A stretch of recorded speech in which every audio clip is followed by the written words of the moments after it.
Are you thinking about starting a golf apparel brand? Before you waste time, money, and a little bit of dignity, here are 10 things you have to get right in the first 30 days. Hi, I'm Derek, founder of Public Country Club, a golf apparel brand that is built for the golfer who loves the game, but not the stereotypes that come with it. I started planning my apparel brand about 18 months ago, and we finally launched this spring. As a fun side project to that journey, I started this YouTube series on how to start a golf apparel brand, where I show you the highs, the lows, and everything in between. One cool thing that has happened is since starting this series, I've had so many people reach out to me about wanting to start their own golf apparel company. And it's been really cool connecting with other golfers who share the same vision. One thing that I have noticed is that so many of you have similar questions, like you're just not sure where to start. So I put together a 10-step plan to help you build the foundation of your golf apparel brand in just 30 days. But before we dive in, if you could do me one favor and hit like and subscribe to the channel, it would mean a lot. It really helps this kind of content reach more people who are interested in learning this stuff. Also, if you want to talk about a brand that you're starting more personally, like on a one-on-one level, hit the link in the description below and you can schedule a call with me where we can tailor strategies specifically for your brand and help you launch a little bit quicker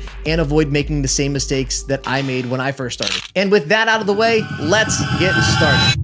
The 10 things you must do in the first 30 days to launch your golf apparel brand the right way. Step number 1, define your brand, mission, and customer. Not every golf apparel brand is going to go after the same demographic. Some people are going to focus on men. Some people are going to focus on women. Some people are going to focus on a super high-end luxury price point item, and some people are going to focus in on a price point item. Where you fit in the market determines exactly who you're trying to sell to, so you need to identify your mission, your brand, and your target audience before you even put pen to paper or even design a product. You have to have a crystal clear message of what your brand is, who you hope to reach, and how you plan to reach them before you even start the process, or it's already over before it begins. If you try to reach everybody, you end up reaching nobody. So understanding exactly who your audience is sets you up for so much success in the future. One thing that I learned from listening to podcasts before I started doing anything with the apparel brand is that you want to give your target audience, you want to give your customer, like give them a name, give them a backstory. Who are they? Is it Steve, who's 37, who's in financial planning, who plays on the weekends because he's got 2 kids in soccer? So you need to identify exactly who your audience is so you know how to reach them. Just saying golfers in your area is not a good demographic to try to reach because it's just so widespread and there's so many different categories of golfers within your own market. You have to narrow it down and really go deep into the audience that you're trying to reach, into that individual person that you're trying to reach. Then ask yourself the following questions. What problem does your brand solve for them, right? So for Public Country Club, they're the weekend warriors. There's the guys going out to have a few drinks on the golf course, not take themselves too seriously, and enjoying the game. They play in scrambles and they just want to look good while they're playing golf, but they don't have that extra income to spend $200 on a golf hoodie. They don't have that extra income to spend $125 on a golf polo, right? So we're trying to create a product for them. And we're also trying to create a community of golfers in that public golf sector. Like the tagline for Public Country Club is a country club for the rest of us. And that's really what I'm focused on, right? You're going out and you're paying $65 to play 18 holes with a cart, or $55 to play 18 holes in a cart. You're waiting till the twilight rates kick in so you can spend a little bit less on golf so you can play more golf. That's the audience that we're going for. And then ask yourself, what feeling do you want them to get when they're wearing your apparel? So for me, I wanted them to feel like they were getting a super high-end luxury item at half the cost. Now, is it just for the public golfer? No, it's definitely not. There are people at country clubs that don't want to pay, $200 for a golf hoodie, and that's perfect. This brand can be for them as well. But again, I really wanted to get into the mindset of building a premium quality piece at a price point that made sense for everybody. Step number 2 is to research your audience and your market. You cannot guess what your demographic wants, but you have the ability with the internet to find out exactly what they're thinking and exactly what they will purchase, right? Join Facebook groups for golfers in your area that match that demographic that you're looking for. Join forums on the internet, Golf WRX, Reddit, My Golf Spy. Go where your audience is and conduct market research. Are you looking for price point? Are you looking for loud colors? Are you looking for a subdued pattern or a subdued print that you can wear on and off the golf course?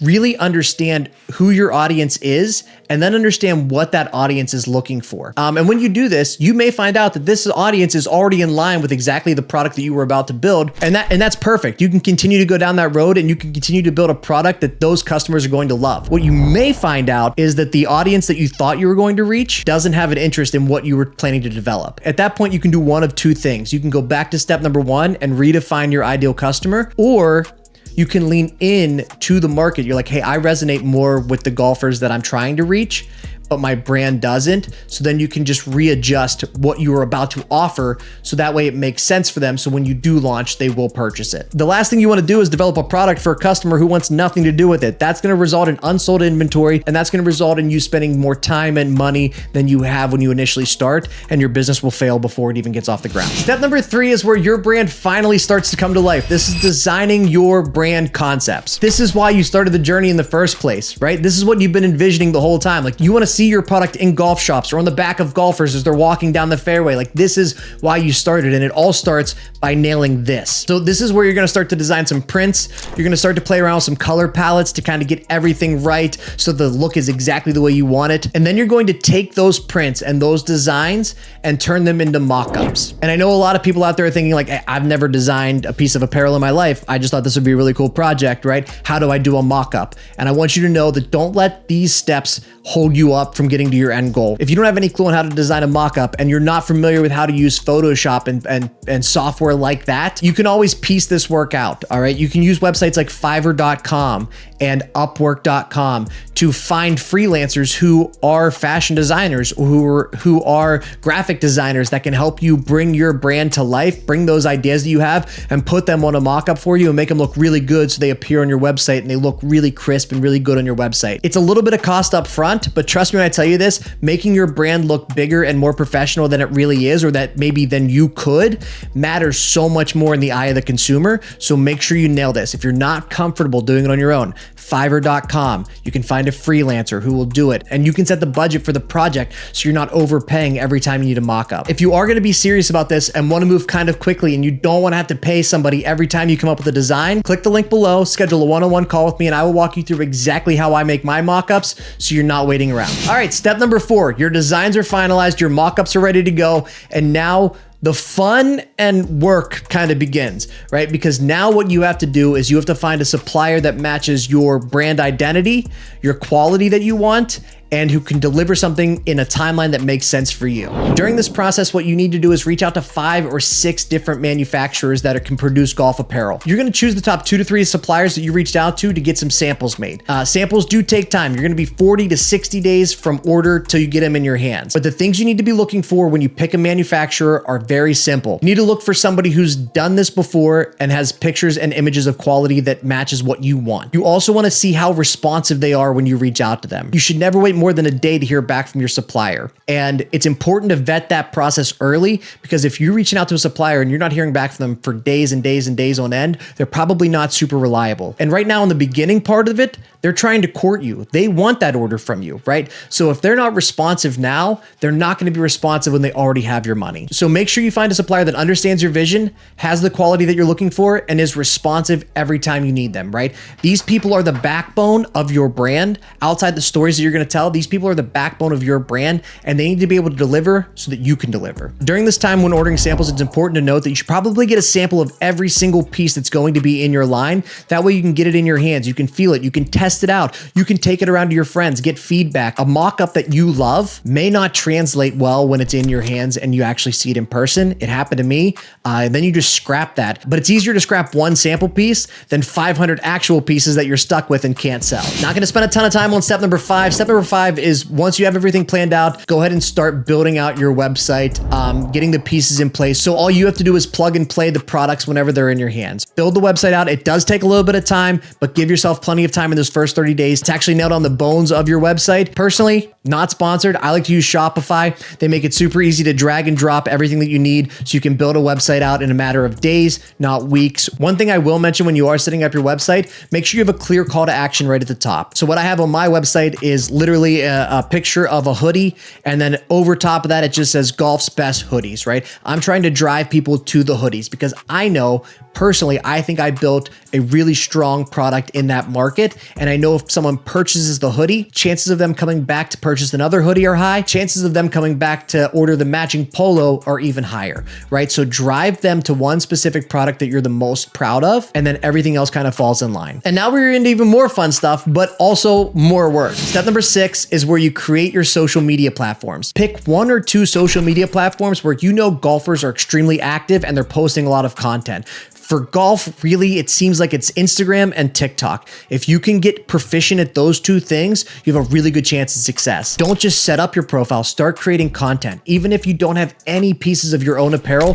start creating golf content around your niche, because it only takes 1 post to blow up for you to drive hundreds of thousands of people to your website, that even though you're not ready to launch yet, you can drive them to a landing page where they can sign up for your email list. Now they're an engaged audience because they like you, they like the thing that you made, and now they're super excited to be part of whatever you're building whenever it launches. And no, this is not an excuse to be like, I don't use social media, I'm not doing social media. You have to live in this playground, right? You have to be able to perform in social media spaces because your audience needs to find you, right? No one knows who you are. What's the easiest way for them to find you? Through a post that you made. The other thing that I like to do, which is free and easy, and it takes about maybe an hour a day, is comment on other golf pages that have a similar audience to you. By you showing up in their comments and people interacting with your comments, they're going to click on your profile. When they click on your profile and see the things that you're doing, they're going to be intrigued and they could purchase something just from a comment that you left. That's free advertising. You make a funny comment in a post, all of a sudden it blows up, it has 24,000 likes, your page gets 500,000 views over the course of the next month. That's so much more valuable than you could ever imagine.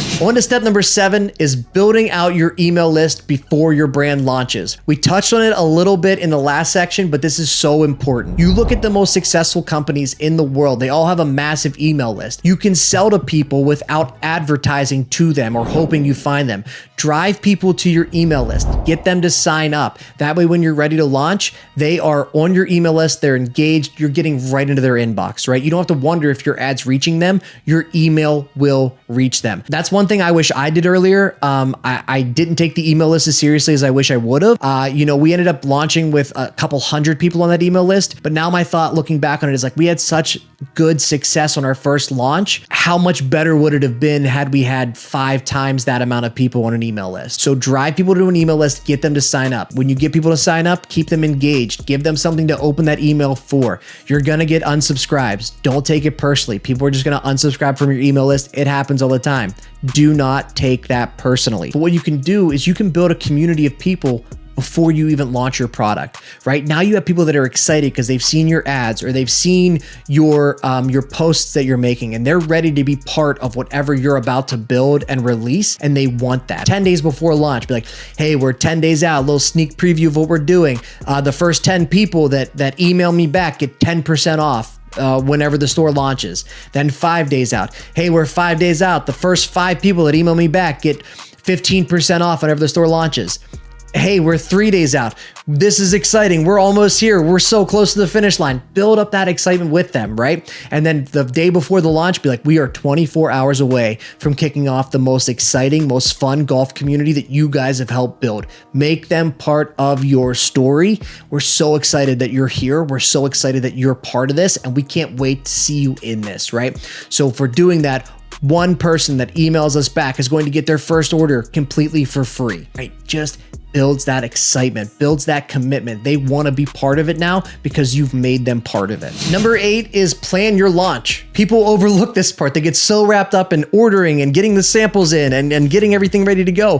Plan your launch early. You're 30 days in, your first 30 days, you should already be thinking about what it's going to look like when you launch. And by saying that, I don't mean like, what's our website going to look like? How many orders are we going to get? I'm talking about the little things. What's our poly mailer bag look like? What's our shipment items look like? How does it arrive to their house? Is there a handwritten note in it? Is there a little bonus, like a couple stickers or some golf tees with our logo on it? You have to start thinking about that part of the launch in the first 30 days because that's when it really starts to matter. Because I promise you, in day 60 and day 90, when you're actually getting ready to launch, you don't want to be thinking about all the loose ends whenever you're ready to launch and you're ready to take orders. So you don't want to worry if you have the poly mailers. You don't want to worry if you have the samples and the extras to put in there so that people can get excited about opening opening the package when it arrives. The better you make the packaging, the better it is for social media. So one thing that I did was I put a handwritten letter in every single order that came through for the first 30, 40 orders that we had. Throw a 10% off coupon code in there. Go buy some golf balls. Throw a sleeve of golf balls in there. What happens when you do that is when people open the package, they take a picture of it.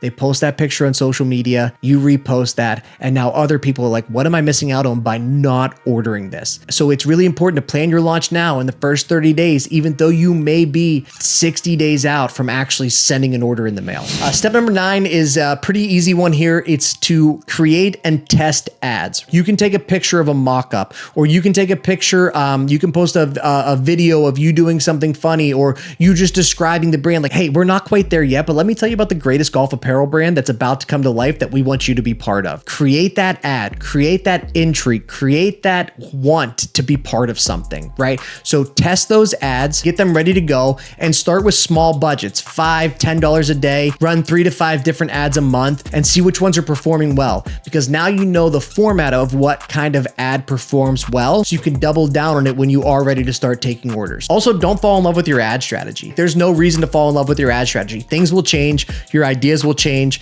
the market will tell you it sucks or it doesn't suck, so don't fall in love with that. Be ready to pivot. And finally, step number 10, you've made it all the way to step number 10, and that is to reach out to local golf influencers and local golf community members. And what I mean by that is you want to reach out, have one-on-one conversations with golf influencers, people who are creating golf content around your area that may want to be part of your brand, that may want to represent your brand in some way. Give them affiliate deals, get the product in their hand, make them part of the initial launch as well. So there you have it, the 10 steps that you need to take in the first 30 days to start your golf brand out on the right foot. And I know we covered a lot of things in this video, so if you want a full detailed checklist of the first 30 days of your golf apparel brand, you can find that link in the description below. Send me your email. I will send you a tailored checklist to this exact video so you can make sure you're staying on pace for the first 30 days of your golf brand. Also, if you have questions that weren't answered in this video, or maybe you have more detailed or specific questions that we just didn't dive into today, feel free to go to that link in the description below and sign up for a one-on-one call with me. We will go through every single piece that you're looking to do.